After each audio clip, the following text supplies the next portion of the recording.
Hello and you're welcome to Business Highlights on Trust TV. On the show, we take a walk through important economic developments of this week. My name is Chamun Dabeng. Let's begin. Today on the show, we open up with the 19th Daily Trust Dialogue, which held on the 20th of this month. Key players in the political and economic space came together to discuss major issues going on in the country. Former Head of State General Abdulsalami Abubakar retired, and Governor of Borno State Babagana Zulum spoke on the major problem of this country and its root cause. Let's watch. Nigeria is once again at crossroads. Insecurity remains the single most difficult challenge for our country today. The Boko Haram insurgency in the northeast, banditry in the northwest, violent secessionist agitation in the southeast, kidnappings and abductions of travelers across many states all continue to fester in the land. Add to these ethnic, religious, and communal conflicts are rearing their heads very ugly again in many parts of the country. All of these have greatly challenged and overstretched our security forces. These challenges have caused thousands of deaths and millions of internally displaced persons, IDPs, in Nigeria over the first 13 years. According to the Global Conflict Tracker compiled by the U.S. Council of Foreign Relations, CPR in bracket, some 350,000 persons have been killed and 3 million displaced directly or indirectly in the conflict in the Northeast since 2009. The nexus between peace, security, and development need not to be overemphasized. Once there's no peace, there's no security. Once there's no security, there's no development. But we should also have to understand the root causes of the insurgency, which are not limited to endemic poverty, pervasive illiteracy, high social inequality, poor economic infrastructure, poor social infrastructure, environmental degradation, climate change, drug abuse, among others. Until we address these root causes, we'll not get it right. The major problem of Nigeria is insecurity. According to the terrorism index I found on both Trading Economics and Wikipedia, Nigeria ranks third on that list with a score of 8.314. In the same vein, the Global Peace Index for 2021, compiled by the Institute for Economics and Peace, ranked Nigeria 146th out of 163 countries with a score of 2.712. While among sub-Saharan African countries, the country was ranked 39th out of 44 countries examined in the region. Now, Nigeria has been marred by social unrest from Boko Haram terrorism, herdsman attacks, and a series of kidnappings, just to mention a few. Over the past 13 years, insecurity has grown into an epidemic, slowly eating away at every aspect of Nigeria's economy. Now, let's take a look at how it has affected foreign direct investment in the country. In quarter 3 of 2021, FDI was $107.8 million. It almost seems as though foreign investors have boycotted the Nigerian market as capital importation dropped by $4.08 billion. That's 1.68 trillion naira in 1 year. According to the United Nations Conference on Trade and Development, FDI flows to Nigeria averaged from $5.3 billion annually from 2005 to 2007. However, UNCTAD data shows FDI to Nigeria averaged $3.3 billion from 2015 to 2019, which was a period that has been marked by heightened and widespread insecurity in Nigeria. Nigeria continues to witness several divestments, especially from major oil companies, costing the country trillions of naira.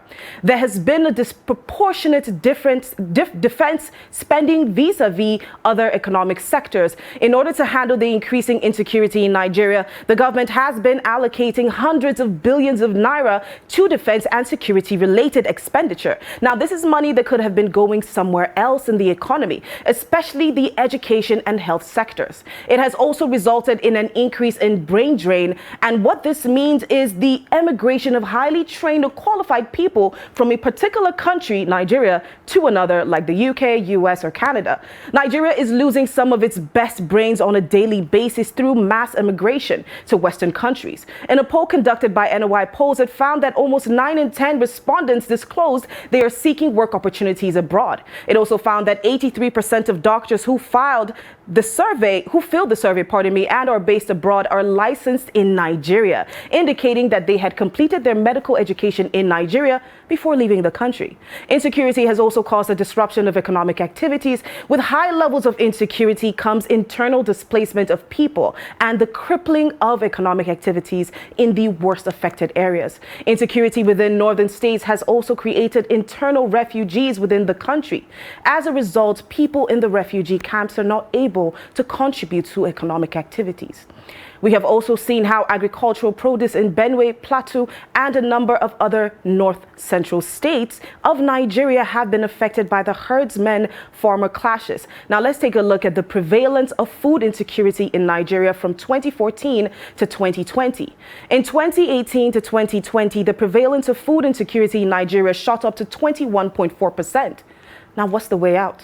The Nigerian government needs to govern in a way that fosters development. And when we say development, it consists of creating an economy with relevant social, economic, and physical infrastructure for business operations and industrial growth. It needs to address the root cause by providing gainful employment, functional and useful education, and quality health care for the people. Furthermore, there is a need for governments to ensure that rising poverty indices are reversed to ensure that the Nigerians meet their basic needs and the citizens aren't just striving to survive. On the next story for today, we take a look at the strength of the naira. Now, it's no secret that the national currency of Nigeria, the naira, has been witnessing hard times. Now, this can be seen in the recent slides in the official exchange rate of the naira and the dramatic widening of the parallel market premium as a sure sign that unease in the Nigerian foreign market has intensified. The naira has seen serious volatility like never before, crashing from 199 naira to 306 naira in 2016, 360 naira in 2017, 390 naira in 2020, and 414 in 2021. Of recent, the naira has moved between 410 to 414 naira per dollar. As for the impact in the instability of the naira, it's seen in the purchasing power of the average Nigerian. Because Nigeria is highly dependent on importation to meet its demand, prices of commodities have inevitably skyrocketed, resulting in inflation, which makes the cost of living for the average Nigerian significantly higher and harder. While a senior investment strategist at Standard Chartered Bank, Abhilash Narayan, has said the Central Bank of Nigeria may be seen to devalue the naira by as much as 10% in 2022. Now, this follows the advice from the International Monetary Fund in a recent report advising emerging economies, including Nigeria, to allow their currencies to depreciate in response to tighter funding conditions and an imminent policy tightening by the Federal Reserve Bank of the United States.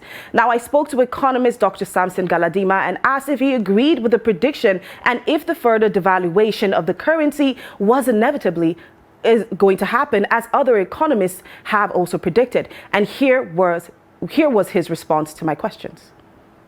I think the value of the naira is artificially maintained, hence is likely going to depreciate more and more over time, particularly at a time that the international price of oil may not be as high as expected.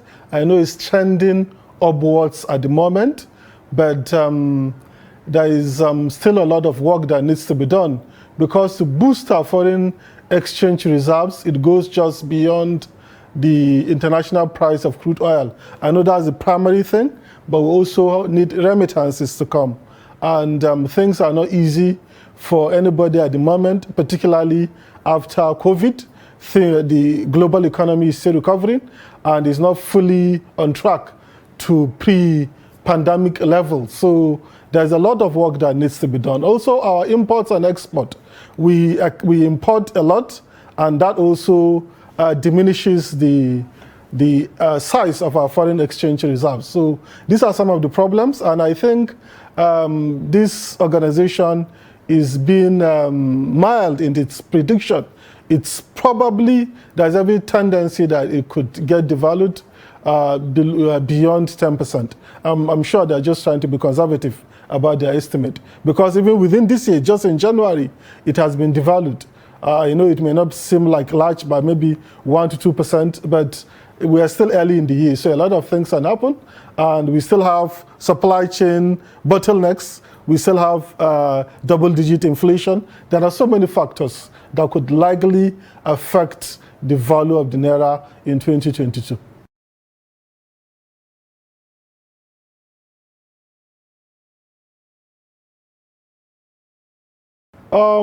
It doesn't augur well for Nigerians, because we are an import-dependent economy. Hence, when our currency gets devalued, that means more and more things will be out of reach for majority of Nigerians. Think of anything. Is it vehicle? Is it an electronic? No matter what we use, even food items, they are largely imported. And so if the value of our currency goes down, that means there'll be high prices for Nigerians, and many people may likely not be able to afford, and probably poverty may increase. So these are some of the things that will likely happen because of this.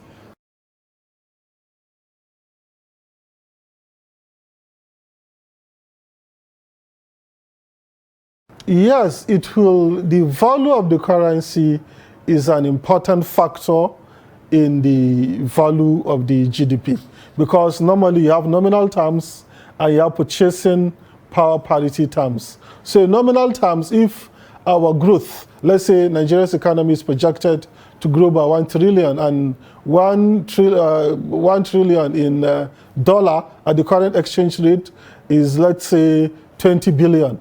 If the currency gets devalued, that 1 trillion is likely going to be less than the $20 billion. So indirectly, it's going to reduce the extent of growth, not the rate of growth. The rate of growth may likely be the same, but the extent of the growth, the value that is actually added, the amount that is actually added to the GDP may not, in terms of the foreign currency that the Naira is not doing well against, is likely going to be lower.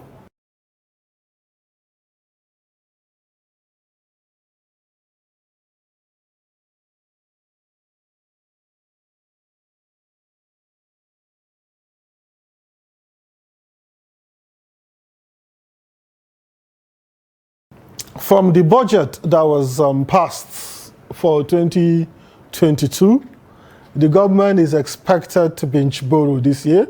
That has been the norm for a while now, and 2022 is not going to be an exception. So by the budget, the projected revenue is in the region of 10 trillion, and we're expected to borrow 6 trillion. These are projections. If, God forbid, perchance, government does not generate this 10 trillion like it happened the year before now, and that means the government has to borrow probably more than the 6 trillion it has projected. And when the value of the currency goes down, it balloons the extent of your indebtedness, particularly for debts that are, particularly for foreign debts. Those debts, those borrowings from outside, either Eurobonds or from the IMF or from whatever organization, because you borrow in hard currency, and if the value of your currency goes down. I remember last year when the central bank devalued the Naira, our external debt suddenly became larger by more than 1 trillion. Not because we collected or we borrowed more money, but just because our currency got devalued, because we had to pay back in hard currency, in dollars. So automatically that increased the extent of our debts. Nigeria's central bank devalued the naira by 7.6% against the dollar in order to make the move towards a single exchange rate system for the local currency. Central Bank of Nigeria replaced the fixed rate of 379 naira to a dollar used for official transactions with a more flexible NAFEX, also known as the Investors and Exporters Exchange Rate, that has averaged 410 naira 25 kobo per dollar. The current rate has already put a strain on the buying power of many Nigerians, and some of the reasons being that Nigeria is highly dependent on importation. So the higher the dollar, the higher the cost of the item. You must be wondering, so why is the cost of yam or meat so high then? After all, they aren't imported. Well, this is largely attributed to food insecurity, inflation, and poor infrastructure. Some of the reasons why a country may decide to devalue their currency include a need to boost exports on a world market. Yes, goods from one country must compete with those from other countries. For example, car makers in the US must compete with car makers in Europe and Japan. If the value of the euro decreases against the dollar, the price of the cars sold by European manufacturers in America in dollars will be effectively less expensive than they were before. On the other hand, a more valuable currency makes exports relatively more expensive for purchase in foreign markets. As the demand for a country's exported goods increases worldwide, the price will begin to rise, which will in turn normalize the initial effect of the devaluation. Secondly, as other countries see this effect at work, they will be incentivized to devalue their own currencies in kind, sort of called a race to the bottom.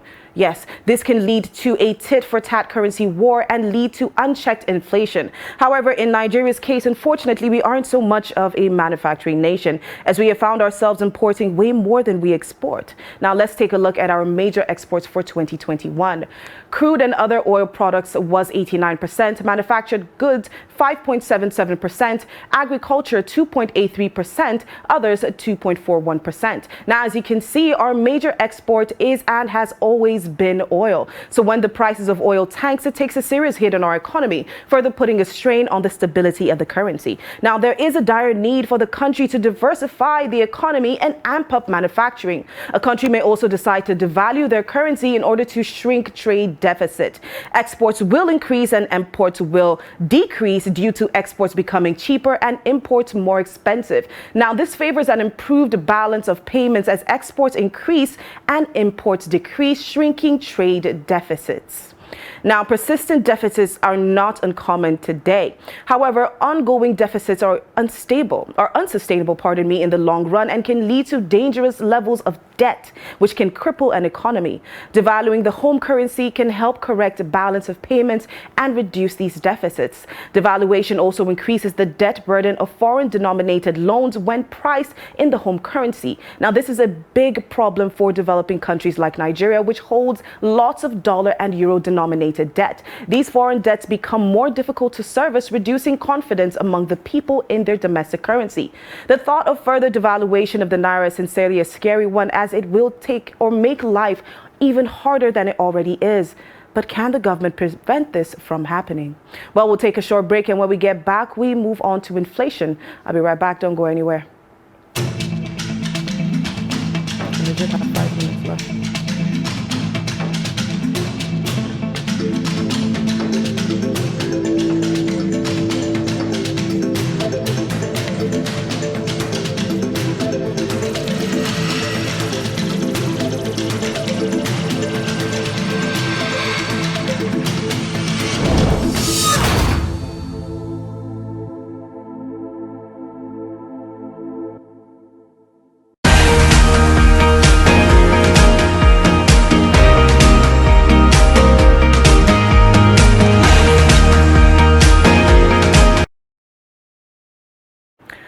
You're welcome back from the break, and you're watching Business Highlights on Trust TV. My name is Chamun Dabeng. Now let's take a look at recent inflation statistics. Nigeria's headline inflation rose to 15.63% in December 2021, reversing an 8-month prior decline. Now this is an increase of 0.23 percentage points or 23 basis points over its closing value in November of 2021, when it closed at 15.4%. Now I had economist Dr. Tefa Abraham on Business Daily explaining why inflation has hiked. Now, here it is.